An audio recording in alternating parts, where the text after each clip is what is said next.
আসসালামু আলাইকুম। আমাদের নতুন ক্লাস শুরু হচ্ছে প্রথম ব্যাচের।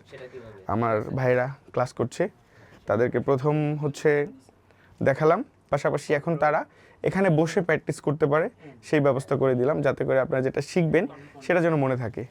আমাদের এখানে আজকে এই ব্যাচে আমাদের 5 জন টার্গেট থাকলেও আলহামদুলিল্লাহ 6 জন ভর্তি হয়েছে এবং 6 জনের ক্লাস চলছে। এই দেখছেন, এই এক ভাই এই পিছিতে শিখছে এবং আরেক ভাই, 2 ভাই এখানে শিখছে। বাকিরা কেউ আছে, কেউ চলে গেছে। আগামীকাল থেকে ইনশাল্লাহ 6 জনই ক্লাস শুরু করবে। তো এই ব্যাচ শেষ যেহেতু শুরু হয়ে গেছে, আপনারা যদি এডিটিং শিখতে চান আমার কাছে সরাসরি, তাহলে পরবর্তী ব্যাচের জন্য প্রস্তুত নিতে পারেন। আগামী 25 নভেম্বর অথবা ডিসেম্বরের শুরু থেকে শুরু হবে ইনশাআল্লাহ। সো যারা জয়েন হতে চান, অলসতা না করে নিজের কেরিয়ার করতে চাইলে অবশ্যই আমি অথবা আমার মতো বা আমার থেকে ভালো যারা পারে কোনো একটা কোর্স করে ফেলেন। আল্লাহ হাফিজ।